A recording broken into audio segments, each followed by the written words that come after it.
Cinema கார்ப்பரேட்காரர்கள் கையில் போயிடுச்சு. ஒரு காலத்தில் படைப்பாளிகள் கையில் சினிமா இருந்தது. எனக்கு கேட்டு திரும்ப திரும்ப சினிமா பணக்காரர்கள் கையிலிருந்து மீண்டும் படைப்பாளிகள் கரங்கள் எனக்கு சினிமா வரணும் திருப்பி. ஒரு பாலுமேந்திரா ஊட்டியில் போயிட்டு அசால்ட்டாக படம் எடுத்துட்டு வந்துட்டார்.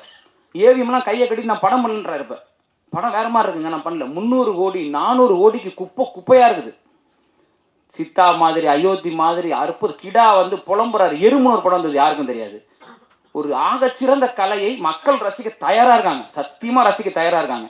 சில படங்கள் திரையரங்குகளில் தோற்ற படங்கள் ஓடிடியில் ஓடிட்டு இருக்கு. நீங்கள் பார்த்தீங்கன்னா தெரியும், ஓ இந்த படம் வந்திருக்கா, நல்லா இருக்கு. அப்போ மக்கள்கிட்ட கொண்டு போய் சேர்க்கவே முடியல இந்த படத்தை.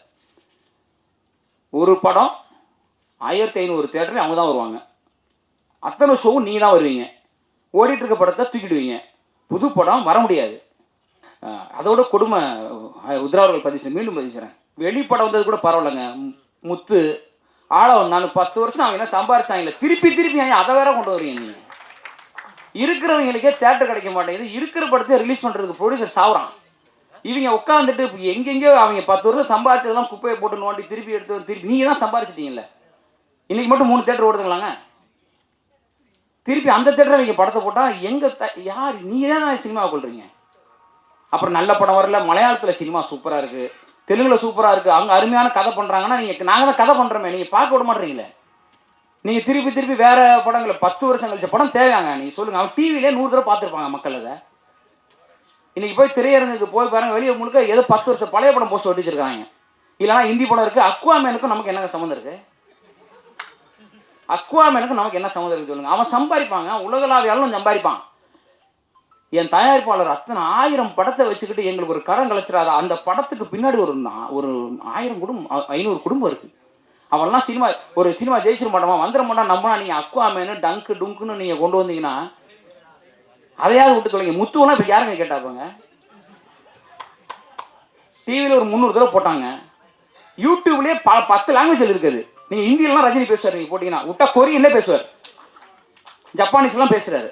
ஏன்னா அவர் ஜப்பான் ரசிகர்னு. அவ்வளோ தூரம் பார்த்த படத்தை திருப்பி எடுத்துகிட்டு தேட்டரை பிடிச்சிக்கிட்டு புரியலைங்க எனக்கு.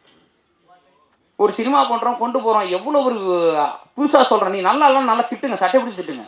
வாய்க்கிலே பேசுறியா, உன் படம் நல்லா இல்லை, கருத்து என்ன சொல்கிறேன்னு திட்டுங்க. அப்போ நாங்கள் வாங்கிக்கிறோம். நாங்கள் திருப்பி ஒரு நல்ல படம் திருப்பி கொண்டு வந்து கொடுக்குறோம். அதுக்கு எங்களுக்கு இடத்த கொடுங்க, வாய்ப்பு கொடுங்க, எங்கள் படத்தை விற்கிறதுக்கான இடத்த கொடுங்க. சுற்றி நின்றுட்டு இன்னும் முத்து ஆழம் வந்தான்னு டங்கு காமெடி பண்ணுறாங்க. இதுக்கு பின்னாடி நாங்கள் 10 பேர் இங்கே போராடணும். ஐயா படம் கொடுங்க ஐயா. எந்த தொழிலுங்க முதலாளி கை கட்டுறான்? கார்பரேட்காரன் கையை வைக்கிறானே. எங்கே போனாலும் பணம் போட்ட ப்ரொடியூசர் தான் கை கட்டுறான். எந்த தொழிலாவது நடக்குமா? அது நமக்கு வரவும் மாட்டேங்குது. வேறு நம்ம கட்டி பழக்கிறதா பரவாயில்ல. நம்ம இப்படி நிற்கிற ஆள் எதை தொட்டாலும் காசு கேட்குறான் பெருசாக. அந்த அளவுக்கு திருமணாலும் காசு கேட்குறான். பயமாக இருக்குது. ஒரு இன்ஸ்டாவில் 2 நிமிஷம் ஆடுற பொண்ணு 50,000 கேட்குது. ஓ ஹீரோயினுக்கே சம்பளம் கொடுக்க மாட்டான். நீங்கள் என்ன 2 நிமிஷம் ஆடுறதுக்கு 50,000 கேட்குறீங்க? ஒரு பொண்ணு கேரளாவில் ஆடுது 2 lakhs சார் அப்படின்ச்சு. எதுக்குமா அப்படின்னு. 30 seconds சார். எம்மா 30 நொடி நீ ஆடுறதுக்கு 2 லட்சமாம்மா. எங்கள் கலைஞன்ட்ட கொடுத்தா 2 வருஷம் விடிய வேலை பார்ப்பாம்மா. அதை கொடுத்தீங்கன்னா எங்கே திரும்பினாலும் நம்மளால் முடியாதுங்க. நம்மளால் ஒரு படம் எடுக்க முடிஞ்சதுங்க. தரமான ஒரு படம் எடுத்திருக்கோம், அதை நம்புகிறேன் நான். அதுக்கான உத்தரவாதத்தை நான் உங்களுக்கு கொடுப்பேன். ஏன்? ஒரு எழுத்தாளனின் கதை, ஒரு எழுத்தாளனின் கதை இது. அரணம் என்பது ஒரு எழுத்தாளன் எழுதிய கதை. நல்ல கதை கேட்டிங்கன்னா ஒரு நல்ல கதை பார்க்கணும். ஒரு நல்ல கதை இல்லைங்க, இன்னைக்கு நல்ல பாடலே இல்லைங்க. என்கிட்ட கேட்டாங்க, சார் நீங்கள் மஸ்காரா போட்டு மயக்கிறீங்க, மக்காயலா போட்டு எழுதுறீங்க.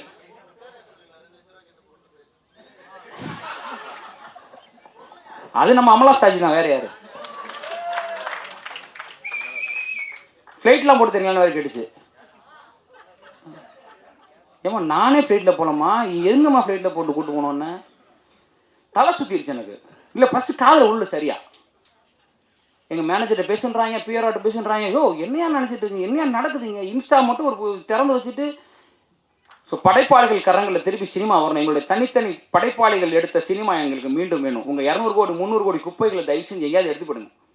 நல்ல நல்ல கலைஞர்களை, நல்ல கலைஞர்களை, கலைகளை கொண்டாடுவதற்கு எங்கள் பத்திரிகையாளர்கள் இருக்கிறார்கள், மக்கள் இருக்கிறார்கள். இடையில பூந்துட்டு நீங்கள் பண்ணுற அட்டகாசம் தாங்க முடியல. ஒரு இடத்துலையும் நீங்கள் கொடுக்கக்கூடிய சிக்கல்கள் வந்து சினிமாவை சீரழித்து கொண்டிருக்கிறது. ஒரு படம் எடுத்தால் ட்ரக்ஸு அட்டி தட்டி வெட்டி இதையே நீங்கள் படமாக காமிச்சிங்கன்னா மக்களுக்கு என்ன சொல்கிறீங்க? மக்கள் என்ன கருத்தை நீங்கள் கொடுக்குறீங்க? என் படத்துல வெட்டு இருக்குங்க, எதுக்கு வெட்டுறான்? என் படத்துல பிரச்சனை இருக்குங்க, எதுக்கு பண்ணுறான்? சமூக அறம் வேணாமா ஒரு கலைஞனுக்கு? ஒரு கலைஞன் ஒரு கதையை பேசுகிற பொழுது, ஒரு கலையை மக்களிடம் கொண்டு செல்கிற பொழுது ஒரு அடிப்படை அறம் வேணாமா? ஏன் சித்தா கொண்டாடப்படுது?